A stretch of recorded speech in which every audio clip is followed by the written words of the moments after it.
Bonjour à toutes et à tous, merci d'être au rendez-vous pour cette troisième émission Electric Spirit. La voiture électrique est en train de transformer notre quotidien. Prouesse technologique, enjeux sportifs, plaisir de conduire, confort, design, Electric Spirit vous dira tout sur la révolution électrique dans l'automobile. Aujourd'hui, nous allons nous intéresser au savoir-faire français et plus particulièrement au parallèle entre cet univers et celui de l'automobile. Vous allez comprendre. Pour aborder cette excellence bleu-blanc-rouge, nous avons souhaité inviter une experte de la mode et du luxe, la directrice de la rédaction du magazine Grazia. Bonjour Véronique Philippona, comment allez-vous? Bonjour Sandy, très bien. Merci d'avoir accepté notre invitation. La France est connue pour son savoir-vivre, sa culture, le Made in France reconnu internationalement. Alors c'est quoi la définition de l'excellence à la française, Véronique? C'est vrai que le luxe en France représente 150 milliards d'euros de chiffre d'affaires par an, donc c'est une industrie très en pointe et très forte et qui travaille effectivement avec beaucoup d'artisans pour perpétuer cette tradition du savoir-faire qui vient effectivement de la haute couture, mais aussi de la joaillerie, du mobilier, etc. Et ils sont en constante recherche technologique aussi. C'est ça qui est intéressant, c'est que c'est des savoir-faire centenaires, mais qui sont tout le temps à repousser les limites. Donc, par exemple, chez Chanel, on voit que le camélia, ils le font maintenant en papier, en bois, en raffia, en paille. Enfin, c'est des centaines et des centaines d'heures de mise au point aussi pour essayer à chaque fois d'innover, d'innover dans ces secteurs. Ils utilisent des imprimantes 3D. Enfin, c'est vraiment très intéressant de voir comment le savoir-faire et le luxe à la française aujourd'hui se renouvelle aussi dans ces codes d'innovation technologique. Et le luxe n'est plus aujourd'hui réservé à une élite. On voit que certaines marques justement innovent et vivent une vraie mutation pour capter une nouvelle génération de consommateurs, pour attirer une nouvelle cible qui est mais tout aussi exigeante. Oui, alors justement, là, l'innovation technologique joue un point très important parce qu'effectivement, une personne de 30 ans ne sera pas à la recherche d'un luxe à la française comme une personne un petit peu plus âgée. Donc, on voit par exemple chez Vuitton, ils ont recruté quelqu'un qui vient du streetwear qui s'appelle Virgil Abloh.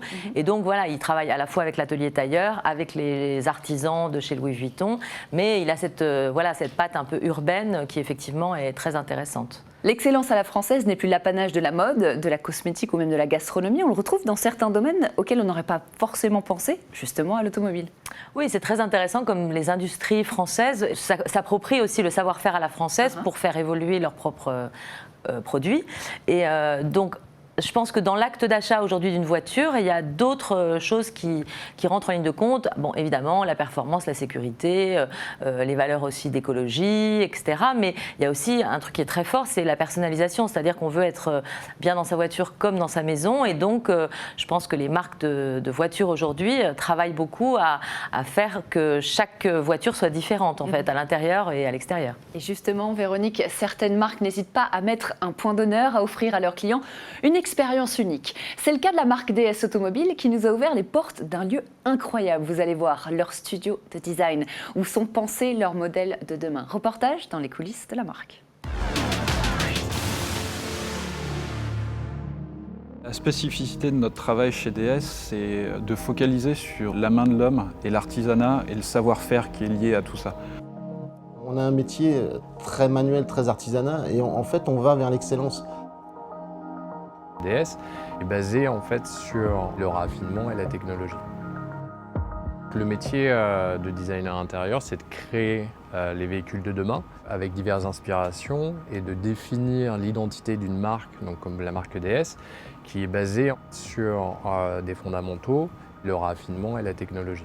Nous, notre volonté, c'est vraiment d'être ailleurs, sur notre propre voie et de proposer une alternative finalement au monde premium avec une marque française et avec un savoir-faire français. Mon rôle, il a aussi vocation à pousser les designers pour qu'on aille toujours plus loin. Sur DS3 Crossback E-Tense, l'intention première était de définir de l'espace et donner la sensation donc aux clients de sentir vraiment dans un salon. On a une petite équipe actuellement de 6 personnes. Ça nous permet d'avoir une vision des finitions et une vision, je dirais, de la réalisation que tout le monde ne peut pas avoir. C'est aussi là où notre force à l'est, c'est-à-dire qu'il faut arriver à sortir les gens de leur zone de confort pour faire des nouveautés. Et le bracelet, ça a été ça. Alors, bracelet de montre, on parle bien du partie centrale de siège, de coussin et de dossier. Voilà, le bracelet de montre, c'est parce qu'on a une finition un peu comme un bracelet de montre.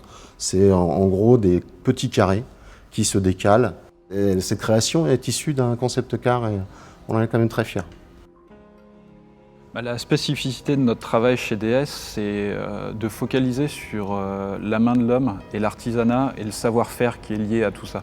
En fait, c'est l'un des fondements de la marque et on essaye de l'accompagner au maximum et ça reste toujours un critère très important pour nous. Le point perle, c'est justement le travail de collaboration qu'on a. C'est une illustration du travail de collaboration qu'on a pu avoir avec la sellerie. Et sur le principe, le point perle, c'est un point raté dans tout le monde du monde sellier ou maroquinier ou de la confection.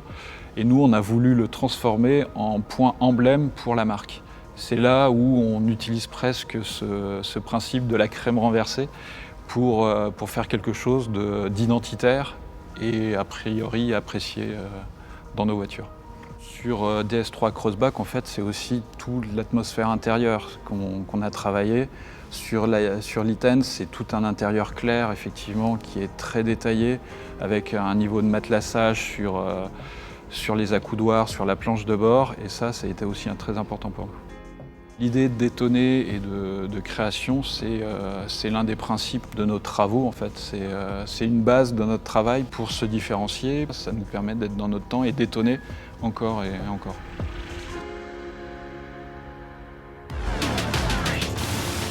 Complètement magique. Véronique, on l'a vu dans le reportage, les modèles DS sont pensés et conçus comme de véritables œuvres d'art. Vous y êtes déjà allé, vous, justement, à l'ADN? Alors non, je ne connais pas ces ateliers, mais c'est très intéressant de voir que c'est des designers qui travaillent avec des artisans. On voit le maître sellier, on voit la manière dont ils travaillent. Ils se nourrissent d'œuvres d'art.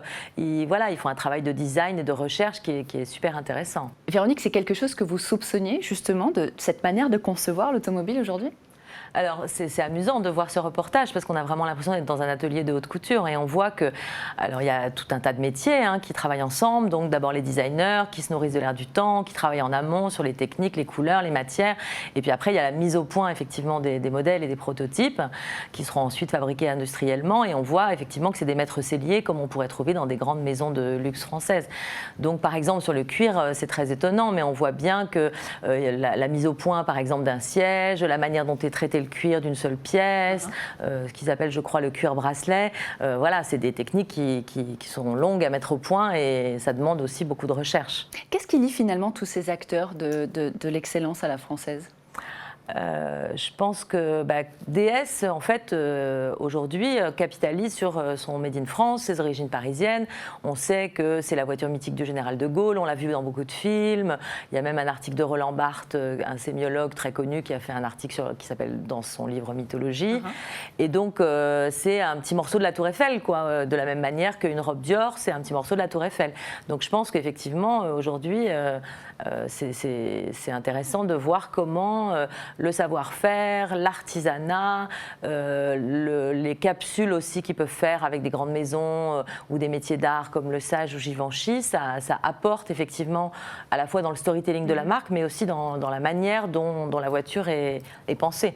Et puis aussi s'adapter à l'ère du temps finalement, s'adapter à son environnement et l'ère dans laquelle on est. Oui, je pense que la personnalisation aujourd'hui est de plus en plus importante effectivement dans la manière de concevoir une voiture et on le voit bien que DS par exemple a pu travailler et faire des capsules en série très limitée avec des choses très particulières.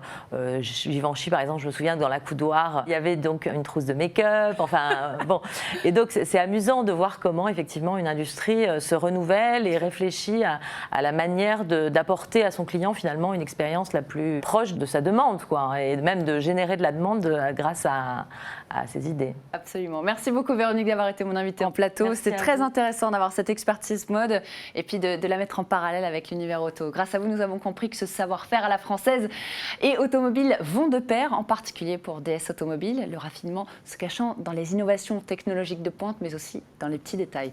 Tout comme dans la haute couture et la joaillerie. C'était passionnant, merci beaucoup. Merci de nous avoir suivis pour cette 3e émission Electric Spirit.